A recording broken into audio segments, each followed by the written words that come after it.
You're listening to the Colts Blue Zone Podcast with Mike Chappell and Dave Griffiths. Inside the Fox 59 CBS 4 podcast studio, welcome to the Colts Blue Zone Podcast. We are back alongside Matt Adams, Mike Chappell. I'm Dave Griffiths. Appreciate you all joining us here. Same room, though. It is the same room. Same room, yes. When are you going to work on that? I hear it's pending. At least some decorations around At here. the very least, we're going to get some lighting. No worse word in the human language than pending. If you want to see what we're talking about, and you are not right now, then log on to either Fox 59 Now, our new, our fantastic new app, or go to YouTube and you can watch us there. Of course, we'll always continue to deliver to your podcast listening device, whatever method you have chosen over the hopefully years, maybe months, perhaps just weeks now, if you've come up on us lately. But we have reached episode 400, guys. Number 400. Is that 6 or 7 years? What is that? You would have thought that we would have run out of content after 6 or 7. Heavens, no. There is no running out of content. We were rejuvenated during 2022 where and things just take off. We were rejuvenated as the team was not rejuvenated in 2022, but we don't need to talk about that. That is very much there is a 2022 reference in this week's rundown. yes, by necessity. We'll get to that eventually. We got Chris Ballard and Shane Steichen talking about the quarterback competition. A lot of content this week from NFL owners meetings down in Palm Beach. So that's where the majority of our information today will come from. More on the coach and GM from there. A couple of Colts departures, some NFL rule changes that I have a whole list right here. Like it's not a short list of rule changes coming to the NFL. And the big one's not even on there. And the big one, exactly, is not on there. Maybe they can push to get that done in the future sometime. But they tabled it right now. That is, that's a pending discussion that we will have too. A little tease to it. We'll get to that later. One thing before we get into this. Yeah. I noticed it on social media today. John Semeski, Jersey Johnny, as people would know, Jersey Johnny passed away. And I'm telling you, there was no greater grassroots fan than Jersey Johnny. I know him from time to time. Got to know him pretty well. And he moved from Jersey, obviously. He was a big Baltimore Colts fan. He moved here. He moved his family here. He was like a Pepsi truck driver, and he was just heavily involved. And he did so much for the team, with the team, and working with veterans. So just hats off to Jersey Johnny, his family. Best wishes, but R.I.P. Jersey Johnny. Yeah, thank you for that, chap. He greeted me when I moved to Indy. I don't know, 10, 11 years ago now, and was very nice to me. One of the first people to be very nice to me. He had a radio show. He did. And I always wondered, this isn't meant as a knock on Jersey Johnny, but how many franchises could a fan have a radio show? But it just worked. It did. In the indie market, maybe the smaller markets, but again, a big loss. Best wishes to his family. All right. So from that, we move on to the NFL owners meetings as Chris Ballard and Shane Steichen both addressed how this quarterback competition is going to work, which maintains its spot at number one in the most important topics of this offseason. And it will for August, September, October, November. Probably throughout the year right now, exactly how the competition is. Unless one person just takes the ball and runs with it. But you don't expect that to happen. But do you expect, let's say one guy is just better. It better be Richardson. It better be the guy. It better be the guy. But the chances of him starting 17 games are unlikely. Are unlikely. Not good. Yeah. So, but as we've talked about, this will be topic one from moving forward because Richardson created this by not being efficient, available, and it's going to be interesting. And we were talking before we went on the air. They get Tarvarius Ward, and they get Cam Bynum, and they're going to get a player and players in the draft. But if the quarterback doesn't work, it doesn't matter. It doesn't matter if you score 10 points a game. Right. You complete 45% of your passes. It's not going to matter. Or you're not available to play. Well, 45 would be even an improvement. Worse. Right. No, 45 would be lower because he was 47. I've said my benchmark, my Mendoza line is like 58%. I'm not asking for monster stuff, but If it doesn't work, having it around 60% based on what we've seen from Richardson so far would be kind of a miracle, but exactly what the Colts would need. Right. Well, Chris Ballard did stress that he brought in Daniel Jones not to mean the end of Anthony Richardson's career in Indianapolis. He sees it as a way to push Richardson's development forward.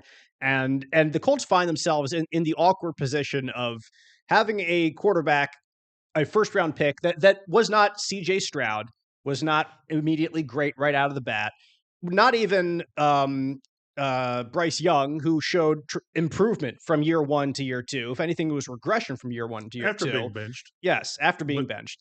But they find themselves in the position of not wanting to give up on this young kid and not wanting him to go somewhere else and having the Sam Darnold turnaround, the Geno Smith turnaround, the Baker Mayfield turnaround.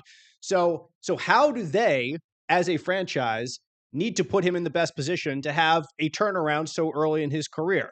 And their idea is to bring in competition for it. That is the impetus behind this decision. That is the reason behind what they are doing. I know we've talked about this before, but getting a little bit more of the details from Chris Ballard and Shane Steichen is why it's kind of bubbling up to the top of our table today.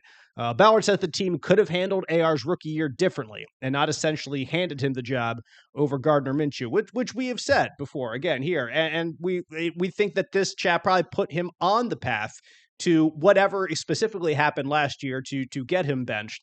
The fact that things were handed to him early in his career led to a point of complacency somehow. Correct. I'm not saying complete complacency. NFL players work very hard. They're not complacent people by nature, but there are aspects of his development There's that levels. you have to call into question and have to give the reason to it being some form of entitlement. Is it maybe a strong word for it, but might be the right word for it. We've talked about that. Yes, they too much was given to him without him having to earn it, other than being the 4th pick and getting $34 million guaranteed. I just think that, and there was some naive mindset, which I think that was part of the old tap out. At the time, he didn't understand why that was wrong. Well, it was wrong. I've talked to players from the 2000s, the Dallas Clarks and those guys. They were appalled, and I just don't think Richardson understood that was the immaturity, which isn't he still 22?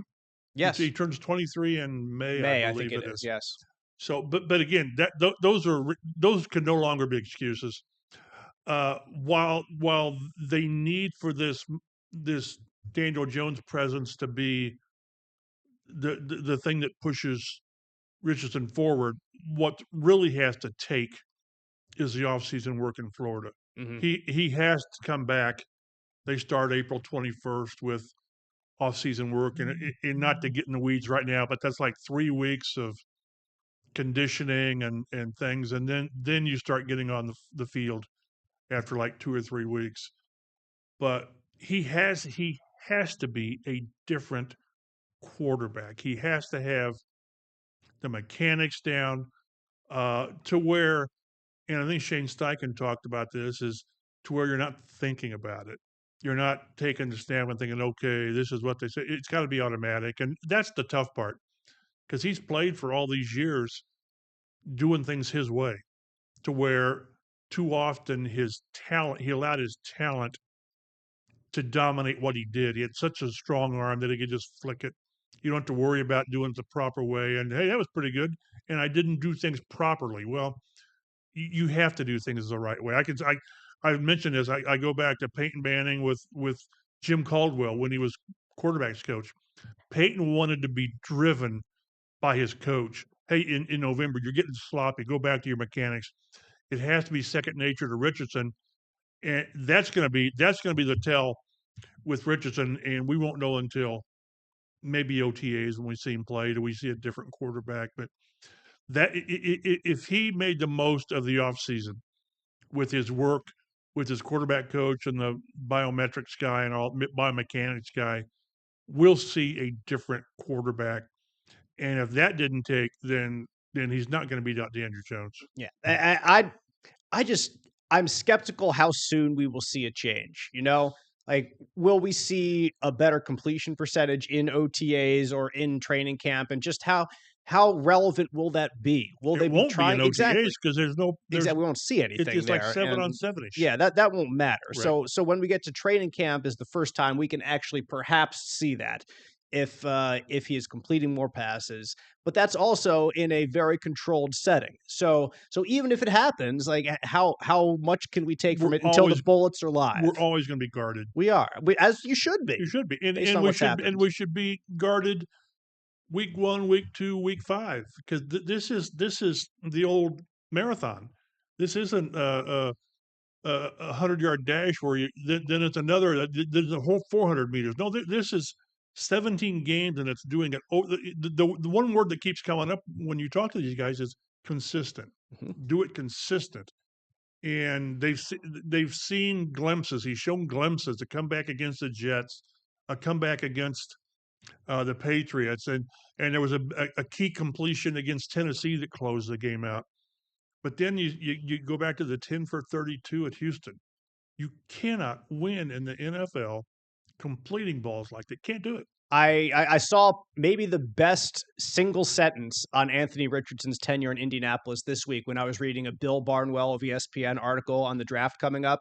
It said the Anthony Richardson experience has been more exciting than good. Yes. And I thought that was brilliant to put Right. it that way, because that's exactly what it has been. It has been very exciting from time to time for Colts fans to watch, to see this young unicorn of a quarterback Right. put together some incredible, exciting moments for them to watch. But has it been good? No, you can't say that He's it's been 8-7 good. as a starter, but that's not good. That's That's glosses at best over, average. It just glosses over the deficiencies. In 2 of those wins, I believe he didn't finish. Mhm. It's Yeah. when Minshew came in and finished the game. So, but everything that you said, it goes back to the difficult situation there is. They can't and won't give up on him right now because they see what might be, Mhm. and they don't want him to flourish in. Yeah, dump him, and then in two or 3 years, he's Right. Franchise quarterback for somebody else. And then you're in that quarterback purgatory Yeah, where you're back in the quagmire. where you and it that's we've seen it's tough to get out of there. Yeah, It just still is. haven't gotten out of it. Right. So that's the fine line they have to walk is they're saying all the right things. It's going to be they're going to split the reps, and whatever that means, I don't know. We'll see. Like the way JJ Stanjukiewicz with the Colts.com had it put it really well to where the way they do things is, one day it's first and second down, the next day it's third down, the third day might be red zone.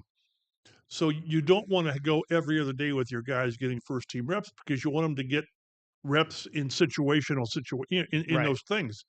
So maybe it will be every other series, whatever. But as much as this is going to be an open competition, they've gone out of their way to say that. I said before, in my mind, they have to have some predisposition to where Richardson has the edge because because they need him to have the edge. But then they can't enable him because that didn't work. Right. How We already tried that. How did that work for you? Not so well. But it's really curious.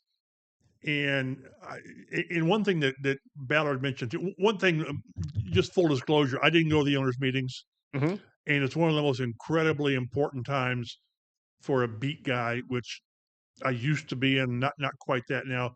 But you get time to sit with the GM for an hour, and I was allowed by Matt Conti and the other guys who were there, bless their hearts, to listen in to Ballard on speakerphone, and it's great time to listen to him. Shane Steichen is more open. He doesn't always say as much, but he's more open. But they just kept stressing open competition, share the reps, and somebody said, one of them asked if do they need for AR to win this job, and Ballard said the priority is to win games, regardless of who the quarterback is, and the rest. And as he said, the rest will work itself out. And we could do a whole podcast on the possibilities of Daniel Jones winning the competition and then being not too bad. And then how you move forward with that. Right. I mean, it would be it's really intriguing. Like as a franchise, how do you move As a forward? franchise, Yeah, exactly. right. If they make the playoffs somehow, like with a 9-8 record or somehow, they go the last weekend and you're right and there. you're right there. And then like 2 years ago, and then you just don't quite get there. You've got Daniel Jones, who's not under contract, geez. and you've got Anthony Richardson, who is under contract, that you haven't played much. Then you've got that 5th-year option to consider, and Well, probably, that's if the Daniel Jones thing is what would happen, then there's no 5th-year option. absolutely true, very true. So it's really intriguing. And again, the team and Richardson have put themselves in this situation by how the first 2 years are played out, but it's just fascinating, and it's not going to go away. I'm glad you said it's both the team and Richardson have put themselves in this position. Now both of them are trying to claw their way back out of it. We could debate who's got more of the blame. Yeah. That's irrelevant. 60-40, it doesn't matter.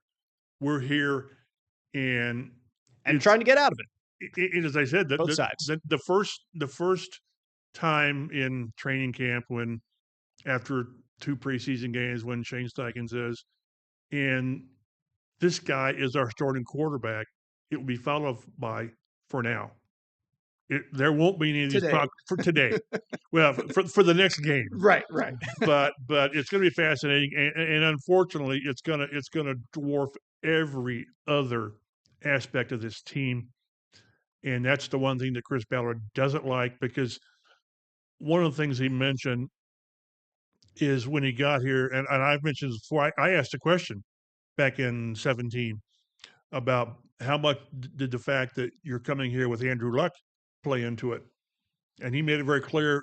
He said it'll never be about one player, but as he's found out, it's about one player. Mm-hmm. And his point back then is he thought too much was about one player. The team was driven by Andrew Luck, and nothing else seemed to matter. And at some level, I would agree with him, because it's funny. I was watching TV last night, and NFL Network showed a replay of Luck's game in Detroit as a rookie, when they came back from 2 scores down in the last 4 minutes to beat the Lions on it with a little touch pass to Donnie Avery. He's a Donnie Avery, yeah. And it just reminded me of how great Andrew Luck was. That was his rookie season, guys. He had like 8 comebacks that season. Yeah. And that's why it shows it can't be about one guy, because you've got to have people around him and a line and all this, but it's about one guy. And that's why one of these guys needs to grab the offense by the shoulders and be the guy, and not be looking over his shoulder. And we're going to pay tons of attention to it. Chris Ballard also had plenty to say about free agent additions that are coming to this team. He has dipped into free agency this year more than he ever has before as general manager of the Colts, and also about the departure of players like Will Fries, Ryan Kelly. Thank you, chap. It was right on the tip of my tongue. Dio, yes. Right. So you got to listen to what Ballard said. Let's talk about the incoming players first. The newest Colts, who, if you haven't listened to it, our last week's podcast was just hearing from all those players, everyone who is coming in. The new Colts, just boom, boom, boom, one after the other. So go back, listen to that, and get it straight from the horse's mouth, so to speak, from what they say they expect here, why they came to Indy and all that. But from your perspective, chap, and for what Chris Ballard said here at owners' meetings, what did he think about these new additions to the franchise? And that's what I'm going to post later today. On Fox59.com or CBS4Indy.com. There you go. Depending on the weather, we'll see how quickly I can get it posted. But what struck me is that and what I'm writing about is past shortcomings led to what was done this year. He mentioned not really addressing the veteran side of the secondary in free agency. He mentioned, T.J. Carey, and he mentioned Tavon Wilson, who I'd forgotten. But Mike Mitchell, the importance of those guys, and not doing that. And that's why he said Cam Bynum was so important. Just to have that guy back there that they missed. And we were talking before we went on the air. Remember Kahari Willis? Mm-hmm. Was he a 4th or 5th round pick? Yeah. Who was almost an immediate starter for 2 years? I think it was at least 2 years. It might have been 3. I didn't know if I got to 3 because he decided to go into the ministry. Right. And Ballard said, no pun intended, God love him. When you find what you want to do, then go do it. But not having that guy impacted getting veterans like he got with Ward and Bynum. And Ward specifically, he mentioned, and we talked about, like in January, he mentioned that we've got to, close the deal when we get the chance, finish it. And they did that with Ward. And remember, Ward told us that he thought he was going to be a New Orleans Saint. He thought the thing was done, and then the Colts sweeten the pot, whatever. And that's what they haven't done it a few times in the past, including last year with Daniel Hunter. They were pretty optimistic they were going to get Daniel Hunter from Minnesota, and as it turned out, he went to Houston, which gave him a little better contract, and that's also hometown. It is to him. So he was he said it got to the point where he said, "Darn it, let's just get this done." He used some spicier language, but it was important. They targeted those two guys initially, and then they made certain to get them. So I think that's again, in the past that hasn't been the case. I know he's talked to me privately. There've been a couple other guys that they were close to getting done, didn't get done, and a few that they tried to get done, didn't get done, and it was a good thing that they didn't get it done because those guys didn't pan out. So it was really important to learn from the past.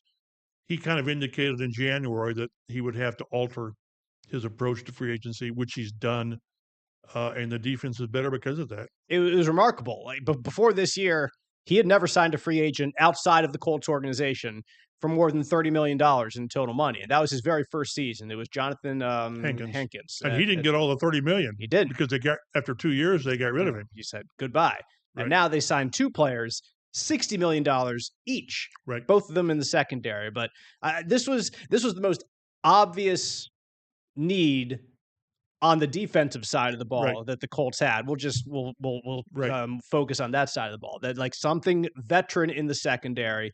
And it's what both of these players, Bynum and Ward, have fulfilled. That specific need. Productive and available. They've not missed much time. No, they've not. Perhaps maybe a need on the offensive line as well with Will Fries leaving. Which, what a massive contract! Congratulations to Will. Platooned like the end of last 2 seasons ago and the start of this past season, playing very good football into a hefty contract for him for a former 7th round pick. It was much bigger than I thought it would be, much bigger than all of us anticipated. I didn't see how much a real money it is, but 5 years, $88 million. There's probably a little bit of good money. There's probably a lot of good money in there. Probably not $88 million, not guaranteed, but good. And that's the one thing Ballard mentioned is, remember, was it week 5 or week 6 last year when he gets the broken leg in Jacksonville, and he's not only taken off on a cart, he's taken to the hospital in an ambulance. Right. And he said, you have to realize that, we're talking about these guys' careers. And part of the collaboration between player and team is for the player to better himself as much as possible. And if that means re-signing with the Colts, super. But if not, Ballard said you have to be happy for these guys to max out on the market because this is life-altering money. So, and he seems really, really proud of the fact that, like you said, Will Fries, 7th round pick, can do this. And they've really had some good luck with these late round guys. They really have, in what's a risky proposition with the draft. I thought it would be, I almost listed Will Fries as an offseason priority to re-sign, but not at that price. Right. No. Not at that price. It blew me away. I think it probably blew them away too. Because people kept saying, well, you can have one of the highest paid and best guard teams in the league. So what? This isn't like having 2 receivers like the Bengals have. This is 2 guards, and not that, please, guards out there, don't send us hate mail. But it was great to see. And then he talked about Ryan Kelly as well. And Kelly, his leadership, first of all, for years, and we've said before on this podcast, the irony that he came in to stabilize the center position in front of Andrew Luck, and then all of a sudden he had to stabilize the quarterback position, the rotating 12 or 13 starters, him. I thought it was. Yep, and he can name them all. He goes through every one of them. In order. And when he talked in Minnesota, I thought he was very illuminating too, just saying for a little while, for like a year, it felt like it felt like it was kind of coming to an end here in Indianapolis. But he clearly still has football ahead of him in his mind. He's not playing bad football at all, even though he's getting older, around 10 years in the league. So he goes to a place that wants him, that values him at the money that he deserves based on his career so far. Was it 2 years, 18 million, I think it was. And the Colts turn elsewhere, try to get younger, try to pay a little bit less on the offensive line right there, because they're going to know they're going to need to be paying more elsewhere. Which that's what you have to do as a team. Is you're always looking 2 or 3 years ahead.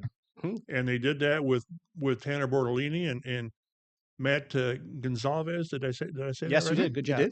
He calls him Gons, so I'm going to have to get used to the Gons. But that's what you do. And then almost as a bonus, I guess, you get Braden Smith back on a revised deal.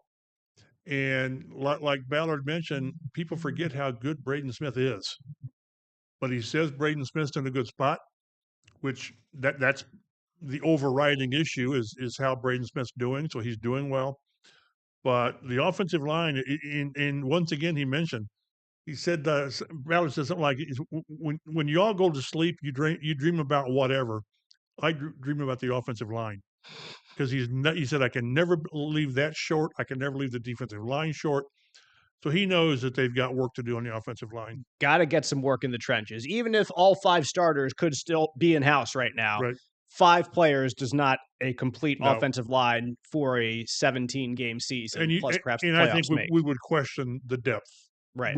But it's April. It is. Everybody is questioning their depth at positions. Now if we're having this discussion in August, that's different, but at least they've got a plan going forward, and then you add 3 or 4 players along the way. A reunion of Colts in Palo Alto. Andrew Luck, now the general manager of the Stanford football program, has named Frank Reich his interim head coach, which is a little strange that he will be interim head coach. 7 or 8 month contract. Exactly, for 1 season. And then both sides have agreed to part after 1 year out there in Stanford, which in today's college football, everything is weird somewhat in today's college football. But to bring in players or to coach players for just 1 year is a little bit awkward, I think. But players are on 1-year contracts seemingly themselves, so maybe it's not that awkward. But was definitely a notable addition out there, Chap. And I thought it was very unique that Andrew Luck turned to Frank Reich, who he had a career. It's hard to say resurgence because he wasn't bad before Luck at all, but definitely he was comeback player of the year. He was, exactly. So in some sense, it was a resurgence after that year. But he had a tremendous year that season under Frank Reich, and is bringing him out to coach the Cardinal for the next year. To kind of obviously be the stopgap, right? And I've not followed that situation that closely at all. Nor would we expect you to. Right, but did they just not feel that they were able at this point to look for the long-term answer? Is there somebody they had their eye on that's under contract? I don't know at what point they decided, the long-term answer is not out there. We're not going to force it. So let's find that 1-year stopgap. I remember when the Colts were looking for a coach in 1998, Peyton's rookie year, before they went to, I'm sure I got this right, before they went to Jim Mora, they talked about bringing in Marv Levy 1 year, which would have been ridiculous because Marv was older. I mean, he'd retired. Right. But it's just get us, because there was thoughts, hey, you get John Gruden in a couple of years, maybe. So it's just strange, but and Chris Ballard talked about it, how if anybody can navigate through this situation, it's Andrew Luck and Frank Reich. He thinks they both give instant credibility inside the building. I don't know that. No, I do know these players don't know squat about Frank Reich. They don't. This is going to be Andrew Luck selling everybody on Frank Reich, which I think Frank could be a very, very good calming force in the building. But it's not going to be like Deion Sanders coming in with his cachet. Quite the opposite. Yeah, you're right. Exactly. You're right. Actually, two guys are faith, based, but different. Right. But diametrically different. So, but again, it's really interesting, and I I text Frank and I just said, congrats. I said, you're a perfect example of when one door closes, another door opens. And he's found that out. And this is a diversion for him. I mean, he's doing this because he's tired of playing golf. I don't know. Yeah, I guess so. And doing your former quarterback a solid, but it's really interesting. And I think the year in Palo Alto is going to be very interesting, just because you don't know what you're getting into. So, one of the little details, just in the stories that I read about this, Frank Reich got the call while he was shopping at Costco from Andrew He was Luck. probably getting mulch for his backyard. Right. It's just a very Frank Reich thing to have happened, Right. Yes, one of us, Frank Reich, going to Costco with Frank's membership. one of my. If he had stayed here a few more years, it was always going to be one of my goals to do a Forrest Gump type thing with Frank Reich, because he's been involved with so many everything. Because he was the holder on Scott Norwood's miss in the Super Bowl, and he was the first, I believe, starting quarterback for Carolina. For the Carolina Panthers expansion team. But there's like 4 or 5 like Frank Reich, really? Yeah, Frank Big Reich, impact. really. Yeah. So, but great guy, great man, and I'll be sort of watching Stanford football, not for their wins and losses, but just for the heck of it. You're watching the Colts Blue Zone Podcast on Fox 59 now. We can say goodbye to EJ Speed, signed to a 1-year, $5 million deal with the Houston Texans. Was one of those late round picks, a 5th round pick, chap you were talking about earlier, who blossomed into, at first, a special teams ace, really, for the Colts. A couple of blocked punts here in his career.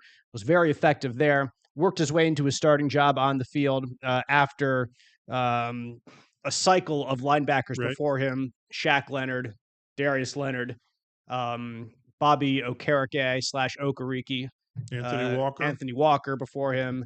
When they all went out, he got his opportunity, and you could say both good and bad things about that opportunity. But he's going to be going down to Houston, staying in the division, and it's a home for him. He played his college ball at Division II Tarleton State down in Texas. And so EJ Speed going to Houston, and he said that it'll be interesting when I don't think interesting was the word that he used. Was it like word. electric or something like that about when he gets the chance to play the Colts again. So we'll see if Zaire Franklin, 1, has his podcast, and 2, has EJ Speed on as a guest during that week. Probably not. Probably not on both of those. I would say that's what Colts fans would want. Probably not on both of those. And if it is the first one, no to the second one. That will be lit. That'll be lit. Because then they can bring in CJ Stroud as well. Just bring them all. Bring them all in. Bring them all on. That's cool. Yeah. Well, we'll see. And like I said, hopefully not. But this also leaves another position that the Colts are kind of looking toward, chap. And it's not a set position. You might think Jalen Carlisle could have a shot at it as a guy who was a rookie last year. Of course, he will have a shot, but you don't say, "Oh, we have Jalen Carlisle. We're good to go there at the weak side linebacker position." That's not it. And Chris Ballard mentioned that and he also mentioned that sort of we've had a good track record of. They have. And they have. To be fair, they have. There have been some positions, not so much, but linebacker, they've had really good guys who have been really good players who just at the time of their contract being up, they didn't merit the second contract. But Carlisle gets the first shot. And then it's still, that's a thin room as far as experience. It's not as thin as tight end, which we won't get into much this week, but that's probably when I look at it going forward, my 2 main concerns after free agency is tight end and weak side linebacker, because and again, sometimes you can disguise weakness there by playing nickel or dime, but you still need linebackers. Those are the 2 positions that are most up in the air that will see the most playing time next year. Like we brought up reserve offensive linemen. Right. That's something that is certainly on the table, but it's probably not one that will see as much playing time as both of those other 2 will next year. So those are why unless they go out of and they spend the 14th pick on an offensive tackle. Right. Some draft analysts say some guys are convinced that Tyler Booker, is that his name, from Georgia? Yep. I've seen 3 or 4 guys. Or Alabama. I can't remember if it's Alabama or Georgia. SEC. One of those he's SEC big time programs. football player for a big time football. And school. I'm sure he's a great player, but I just tight end. Say it over and over and I over know. until you're blue in the face. Also, goodbye to quarterback Sam Ellinger, heading out to Denver to join the Broncos in that unit with Bo Nix, and I believe Jarrett Stidham is their backup. So he will be good for Sam. Yep, heading out there to the Mile High City, and will be number 3 out there. Gets a little bit of money to do so.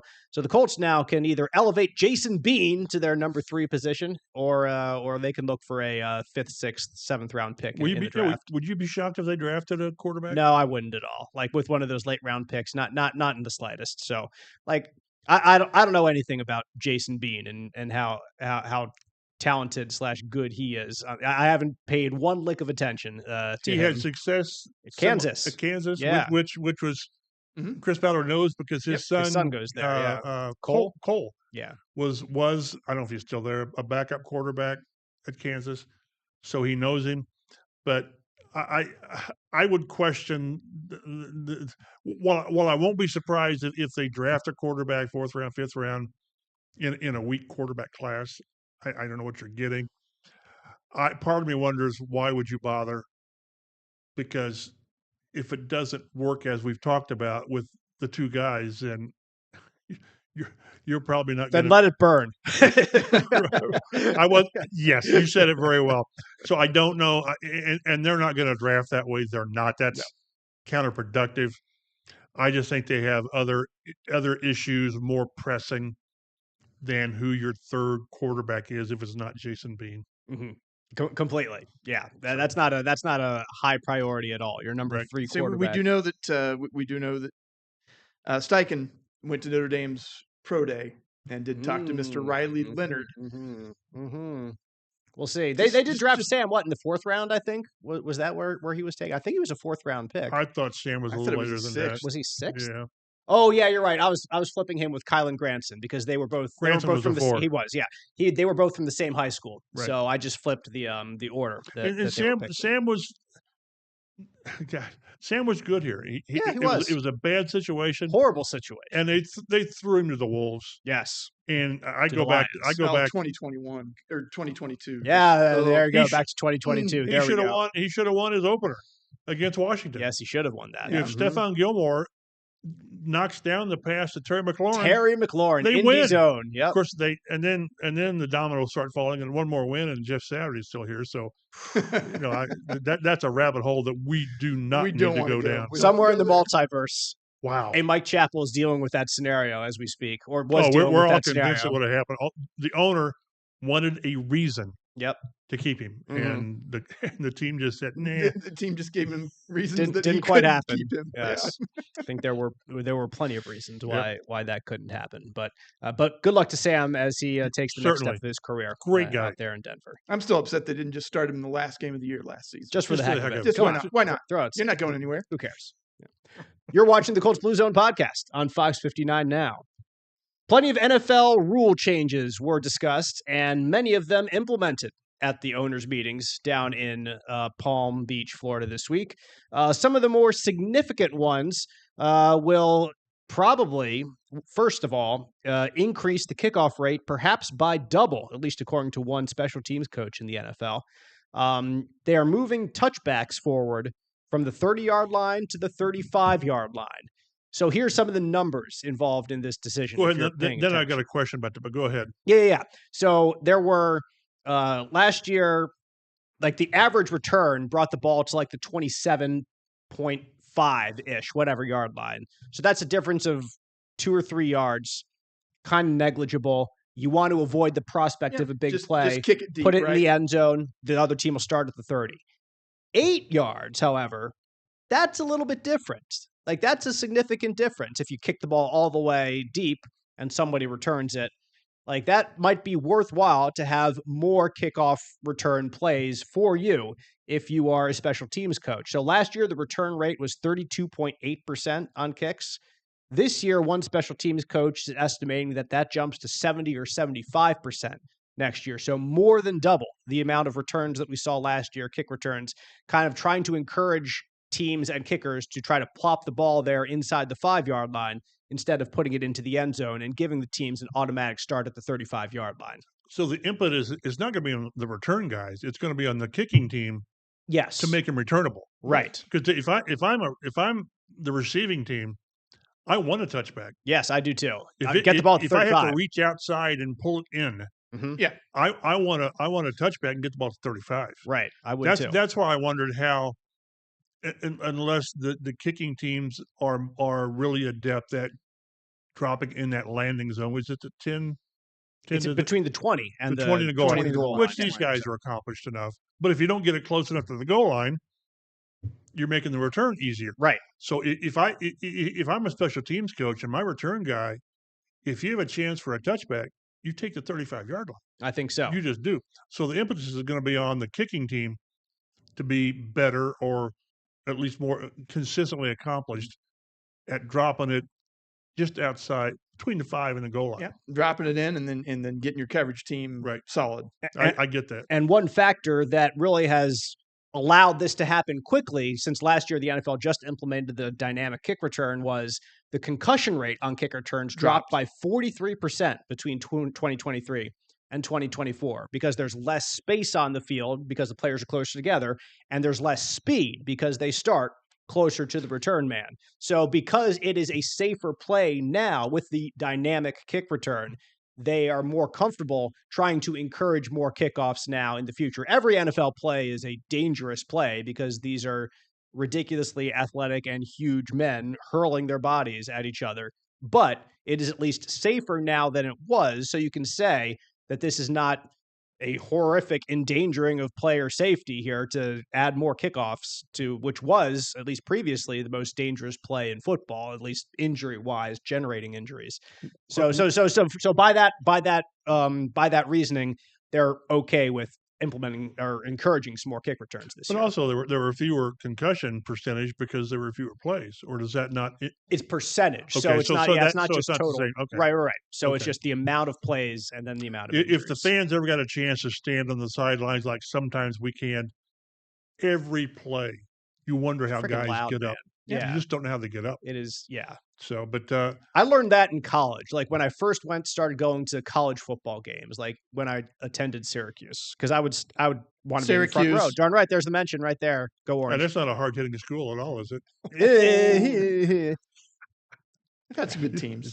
You're not wrong, but I was blown away, and I was up in the first row of the stand. So there's like, I don't know, 15, 20 yards between me and the field. And as a professional, I've gotten a whole lot closer than that. Sometimes too close if have a camera and I was shooting down there on the field. But it's, to your point, there are collisions. It's not a not a contact sport. No, it's a collision sport, 100%. So that's one rule change for this year.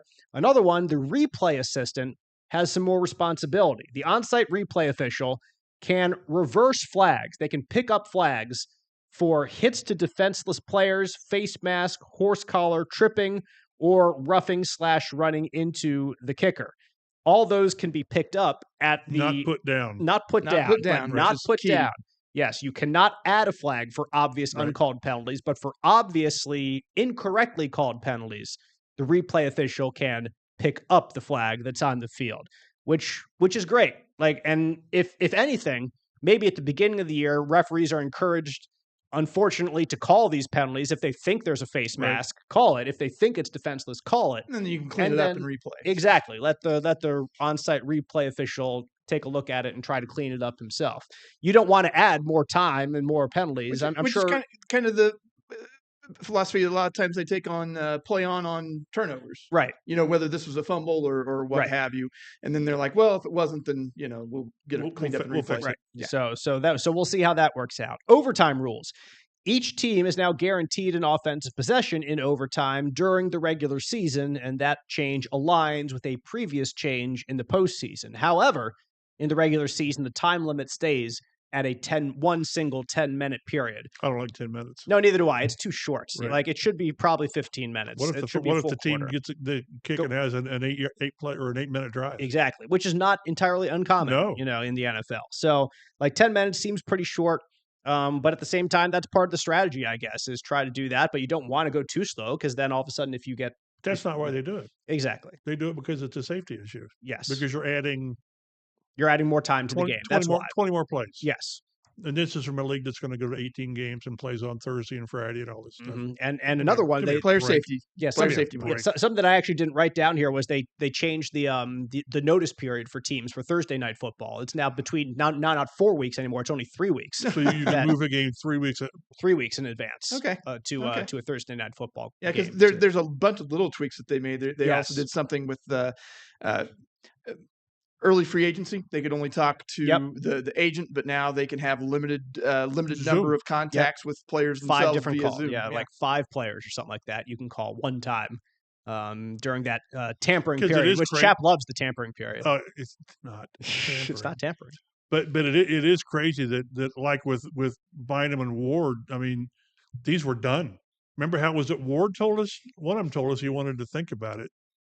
It was Bynum. It was And his Bynum. agent was like, Yeah, yeah, and 10 it's- minutes. yeah, You got 10 minutes. And in the past, guys did make visits, and then they signed, 5 minutes later. So it's if you're going to do it, make it better. And the Zoom calls at least are a step in the right direction. It still doesn't really allow.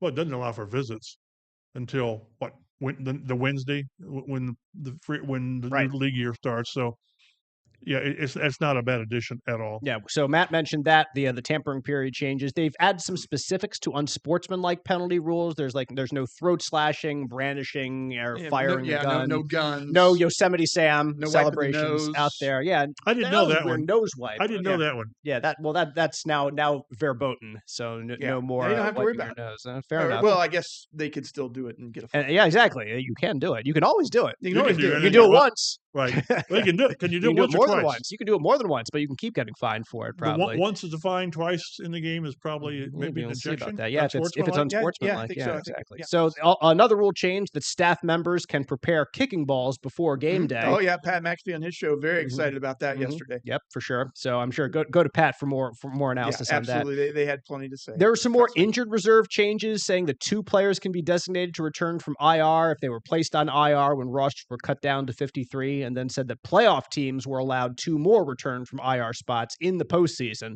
So that's beneficial for teams that make the playoffs.